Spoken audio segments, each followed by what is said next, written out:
Hey guys, it's Dr. Drake 63. And what you see before you are a whole bunch of 357 Magnum pistols, all revolvers. Some people say a pistol refers to a semi-automatic and a handgun's a revolver. John Wayne called them pistols, so I'll call them pistols. Only one that's not 357 is this guy right here, which is a Smith & Wesson Model 10-10. And gonna kind of be the focus of today's discussion, which is stocks. Some people call them grips. Some people call them stocks. Hogue calls it a mono grip revolver stock. I guess that's both. But I'm going to briefly visit today to talk about what I do, what my philosophy is, some of the different kinds that you see. When we're talking about handguns and revolvers, typically we're talking, traditional, these target style stocks that you see on this Smith & Wesson Model 19. Okay, these are ones that I've actually refinished. I've got a darker colored set like them that somebody buggered up really good. I don't know, trying to sand these to make them fit on an end frame, I believe. And the problem is these aren't for an end frame, these are for a K or L frame square butt.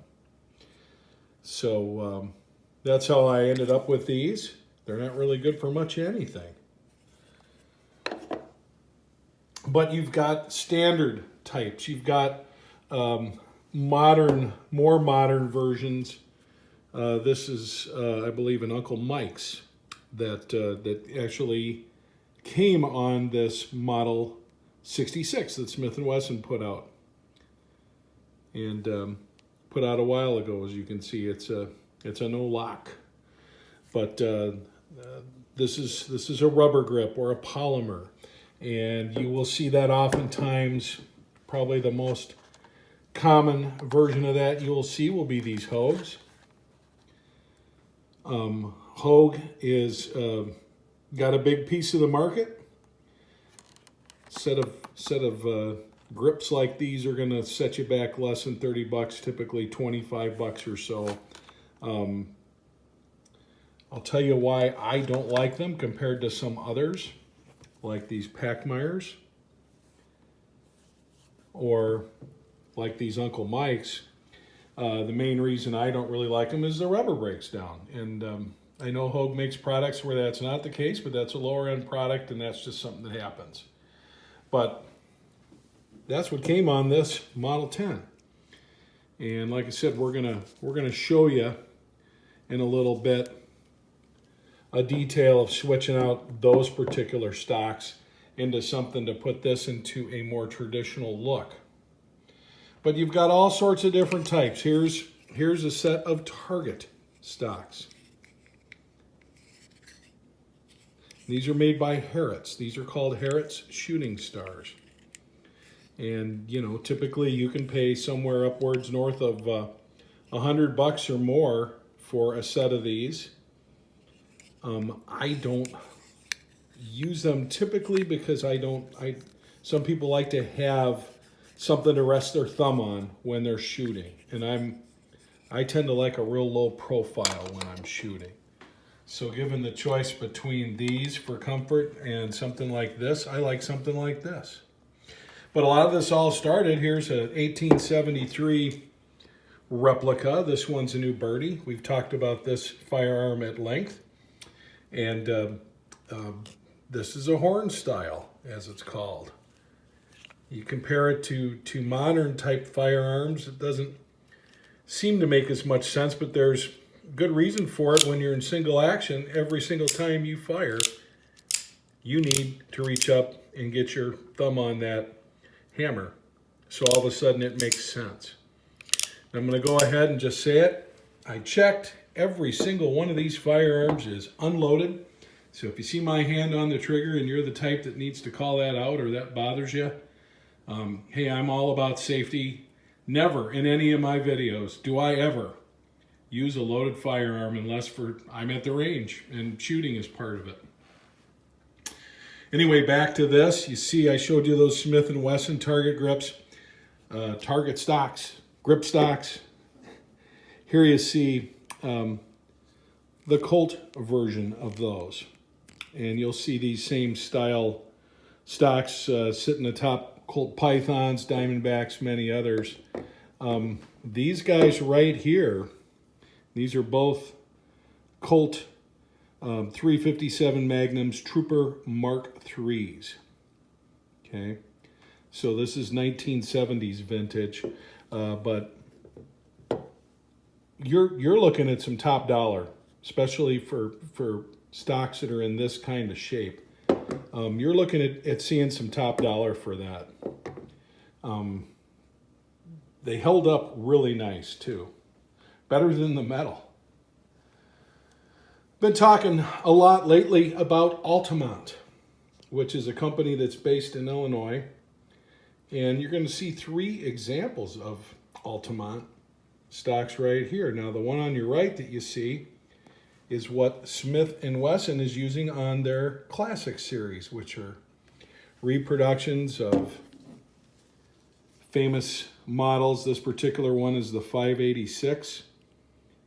And it's got that diamond grip on it. It's got a very nice gold inlay coin, which is very, very nicely done. And these are produced to go on these, and I bought this as is from Smith & Wesson with that particular stock on it. Like it very much. What you see next to it is called a Magna stock. Here's an example of the same thing. This one for a round frame K-frame. A round butt K-frame. This one for a square butt K-frame. Are we seeing why they're called that? I think it's pretty self-evident. So I could put these, if I wanted to, on this particular firearm. I probably would not. I like to have a little bit more filling up my hand in 357. They will also fit on here, which is a model 686. Interchangeable. And when you hear Smith talk about K-frame, L-frame, if it's the same type of butt, square versus round, they are interchangeable. Just as this is a L-frame, but it's a square butt, and it's interchangeable with this K-frame square butt. I could swap these stocks out and they'll work perfectly. These 3 down here, they're living in their own world. I can interchange these back and forth. But you don't have near the aftermarket support for old Colts that you do for Smith & Wesson. Smith & Wesson just has the market, if you will. Now, PACHMAYR's been in business a long time. A long time. And as you see from this right here, that's called a presentation grip. It's very plain Jane. This particular one is for an end-frame model only. You can only use it with stuff like a Model 27, a Model 28, a Model 29. This will probably remain in my junk drawer along with these, unless I find somebody who wants them or I pick up another Model 28. But stocks are a big deal. And when I was talking about ALTAMONT earlier, just shedding a little bit more light on this subject, I am a big fan of these right here, these basket weave stocks that you see. And they're very nice, slim profile. I can get my hand on them. I'm not a guy that typically likes finger grooves like you see there. Typically do not. But I love the detail on this design. I am a big fan of ALTAMONT. And if you look at examples of their craftsmanship in their work, you should be too. Just really fine stuff. Very impressed with them. They're a great company. I do not work for them. I used to live in downstate Illinois, a few miles from where they're located, but I never knew there was a business there that made stocks. But they make them for Colt, they make them for SIG, they make them for all types of 1911s, they make them for Taurus, you name it. They are not just into Smith & Wessons.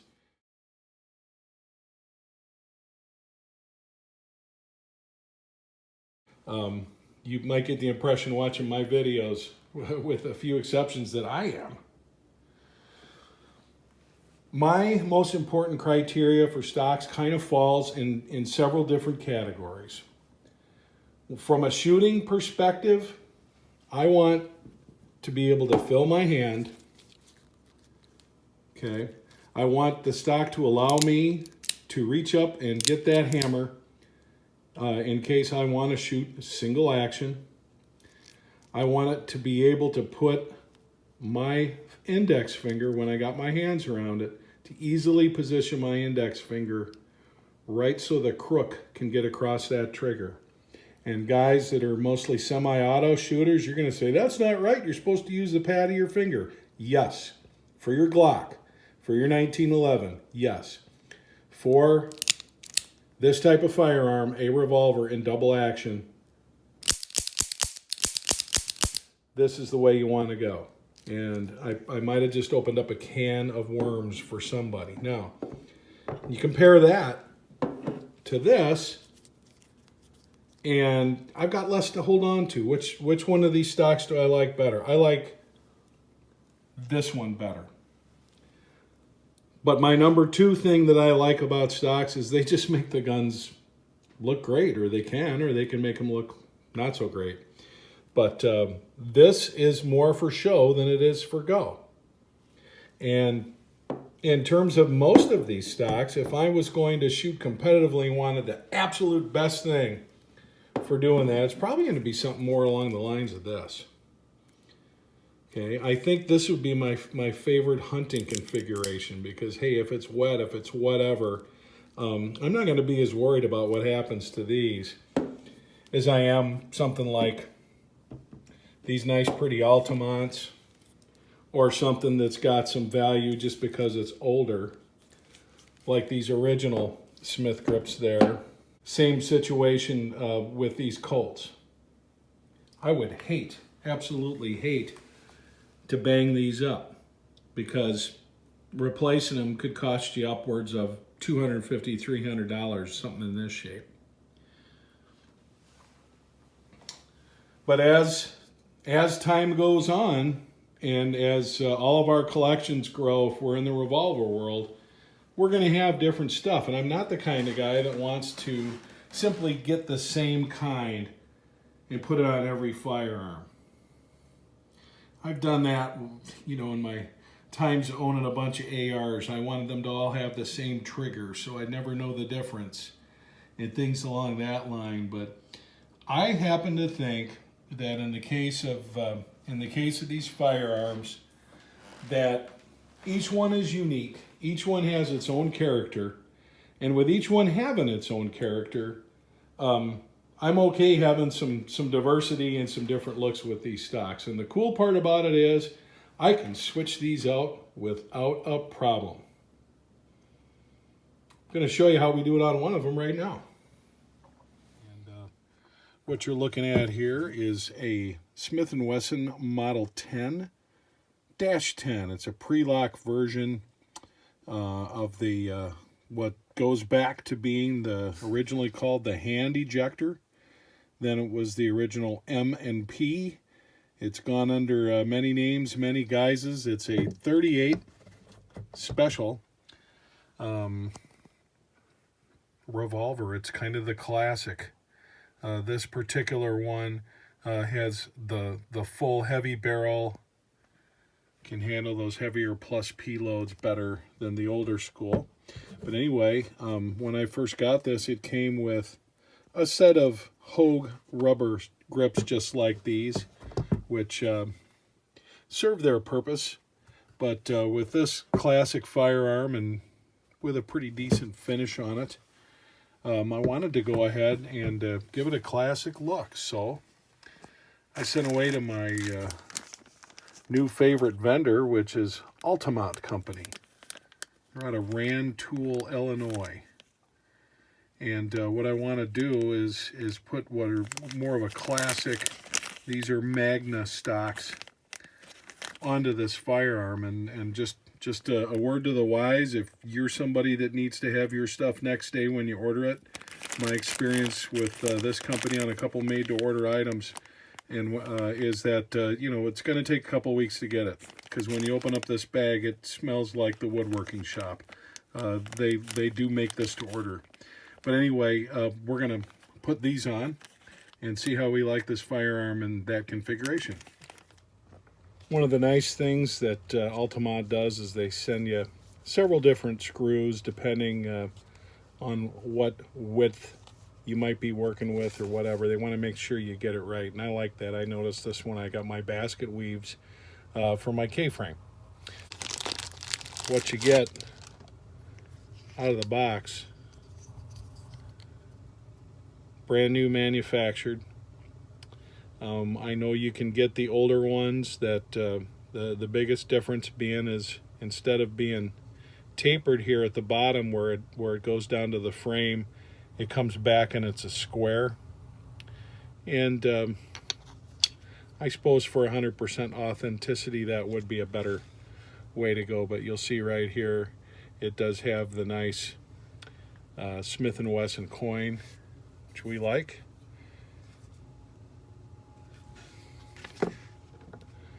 So, you know, in the case of removing this particular type, this is a Hogue monogrip is what it's called. Like I said, it serves its purpose if you're going to be outdoors clunking around, or if you're going to maybe use this as your everyday riding around in your vehicle kind of firearm. Maybe you don't want to put a nice set of wood stocks on it, but here you see here this adapter that goes on, and this is fairly easy to take off. So here's the square butt on this particular K-frame, and K-frame and L-frames are interchangeable in terms of grips. You can see this actually has this was a police trade-in, and this has a police department engraving there with the serial number. But since I'm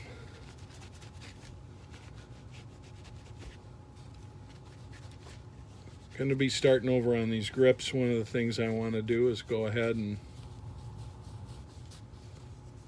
apply a little bit of that Renaissance wax underneath. One of my new favorite products this year. Apply a little bit of that here back in the area that was covered up by the whole grip, and stuff's ready to go right when you put it on. You really don't need to let it dry.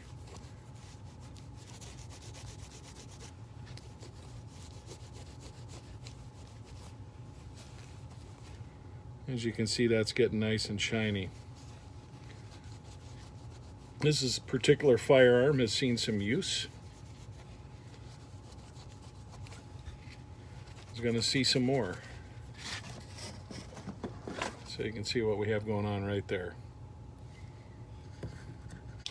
I mentioned it came with 3 different screws, and we'll need to determine which one that is, but I imagine this will be a little bit of a snug fit. It's not too bad. So you can see right here you've got that classic look. And now it's a matter of just determining which screw we think we need. How many times do we get stuff and it turns out that we've got some kind of version that's a little bit different, and we end up being yeah, this one's a little bit long too. We end up being the guy that's got to go and right back to the company or whatever. And as you can see, that's engaging the threads just fine. But now we have what I consider a much more classic 38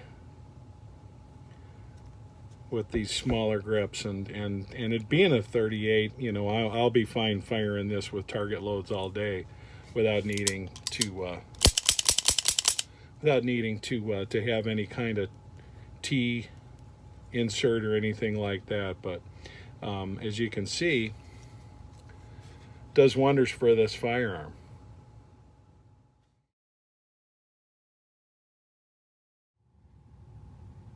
Now, one of the things Altamont will do on their website is they'll tell you might have some variance in colors because they're making these things in batches. I waited a couple weeks to get this, checked on it once, was told, hey, we're making it to order, and the craftsmanship is outstanding, and I really think it makes a big difference in how this particular firearm looks. I don't know what you guys think, but in terms of just a classic 38, to me, there's no question this is a big improvement. When I think about a law enforcement type 38, the kind that was carried for, you know, the better part of the last century, this is how I think it's supposed to look. And like I said, about the only thing that you might see as being different is at the very bottom here, you'll see this is tapered a little bit instead of coming down and being flat across, and that's okay by me. That's okay by me, but you can see it's a perfect fit. They did a real nice job on their coins. So, have to say, I'm very impressed. Very impressed. And that's a nice looking 38. Model 10-10.